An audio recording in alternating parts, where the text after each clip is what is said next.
Olha, vamos olhar os posicionamentos desses líderes globais. Está aí a posição dos chineses, está dentro de uma coluna do nosso Jamil Chad. Conseguimos olhar aí, olha, China.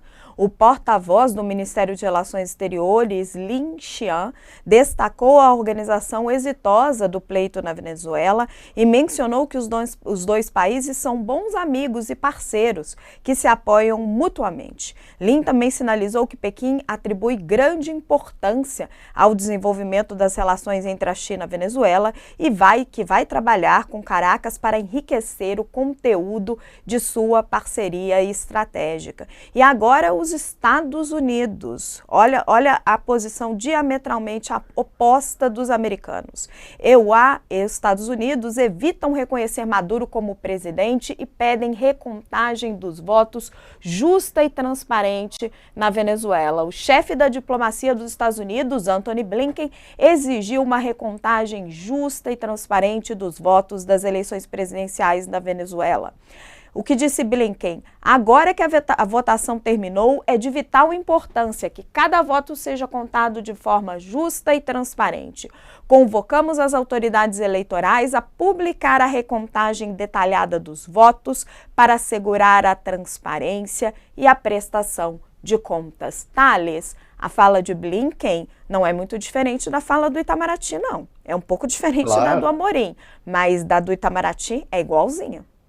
igualzinha. É a questão, a grande questão que está ali também é a questão geopolítica em torno do petróleo.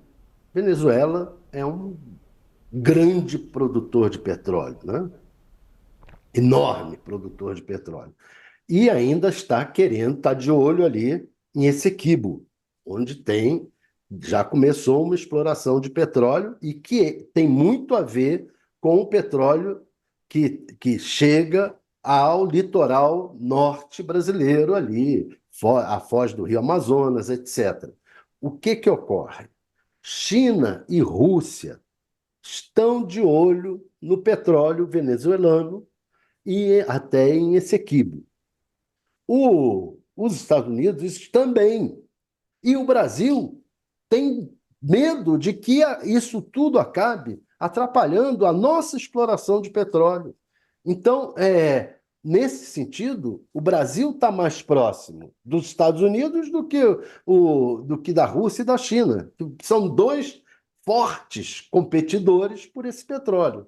Então, ali, em torno da questão venezuelana, também tem a questão do petróleo. Isso é fundamental. Isso vai definir um pouco qual é a política externa brasileira com relação ao Maduro, com relação a Essequibo, por exemplo. Então, é preciso que a gente avalie ali, não é só uma questão ideológica, não é só a Rússia tem um passado comunista. Eu falo passado comunista porque não tem nada de comunista ali. Nada. A Rússia é de direita. E de direita, acho até que de ultradireita, porque é próxima do que pensam Bolsonaro, Milei, etc. e tal. O Putin é a mesma coisa. E a China também. A China é um outro tipo de regime que não pode ser classificado como comunista, nem capitalista, nem nada. É um regime que eles inventaram novo, que é o capitalismo de Estado, né? É. Quer dizer, a questão ali do Maduro não tem nada a ver com ideologia. É uma questão econômica que coloca o Brasil mais próximo dos Estados Unidos do que Rússia e China, naturalmente. Acho que a crítica que se tem ao fato de o Brasil não ter protagonismo nessa história, eu acho que o protagonismo ainda não está afastado. O Brasil tem um papel importante nessa história, porque o Brasil é o país mais importante da América do Sul, inevitavelmente, e vai ter um protagonismo, tem necessariamente um protagonismo ali. Agora, é claro que Estados Unidos, Rússia, os grandes potências mundiais de olho ali vão trazer problemas. Né, que ao contrário, né, Thales, você tem toda a razão, até queria jogar isso para o Josias. ao contrário de outros conflitos, como Ucrânia, por exemplo, ou ali no Oriente Médio, na questão venezuelana, o Brasil tem protagonismo e muito. E é por isso que a gente questiona tanto o que diz o Itamaraty, o que diz o Amorim e principalmente o que eventualmente vai falar o próprio Lula, porque ele ainda não se manifestou. E em que lado vai ficar o Brasil?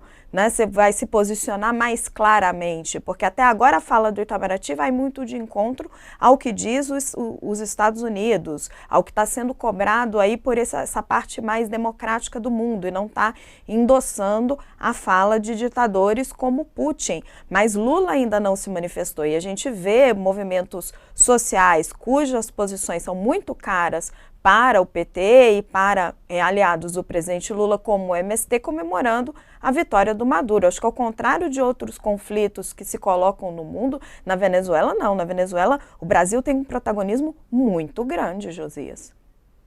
Sem nenhuma dúvida. O Lula rodou o planeta para dizer que o Brasil deixou de ser um pária, que voltou, o Brasil voltou, é o lema dele, e deu palpite em relação ao conflito na Ucrânia, conflito na faixa de Gaza.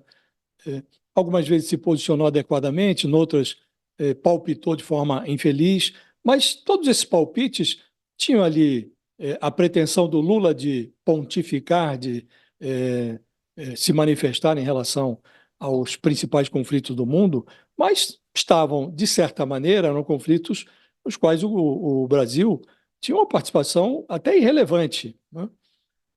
Então, o presidente fazia barulho, mas a posição dele não afetava no destino do conflito. Aqui não. Aqui é algo que diz respeito diretamente ao Brasil e é a pretensão do Lula de ter esse status internacional, né? Se ele não consegue interferir, e estamos falando de algo que o Lula se autoimpôs, não é algo que alguém está dizendo para ele, olha, você tem que agir em relação à Venezuela. Não, o Lula se autoimpôs esse objetivo de buscar uma estabilização da situação na Venezuela.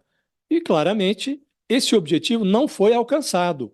Nós estamos vivendo agora uma situação de absoluta tensão na Venezuela. Temos um presidente que se diz eleito e um oposicionista que se declara presidente eleito também.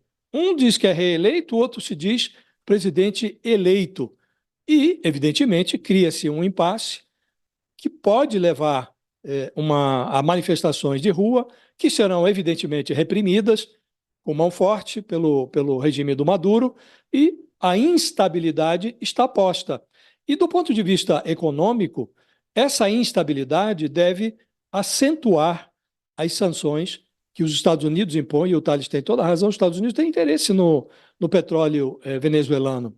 E foi graças a esse interesse que se firmou o Acordo de Barbados, que pressupunha uma eleição transparente, e ali de antemão os Estados Unidos estavam com problemas na importação de petróleo do Oriente Médio. Os Estados Unidos já flexibilizaram as sanções à Venezuela, inclusive liberaram negócios na área de petróleo, exploração de diamantes, e essas sanções elas tendem a se recrudescer se a tensão na Venezuela se mantiver. Do mesmo modo, as sanções da União Europeia. Isto impõe sacrifícios muito agudos à sociedade venezuelana, que já está numa situação de grande sofrimento, que levou até aqui a uma apatia. E a apatia pode se converter em algo menos simples para o Maduro lidar, que é uma reação mesmo de rua, uma reação que pode descambar para a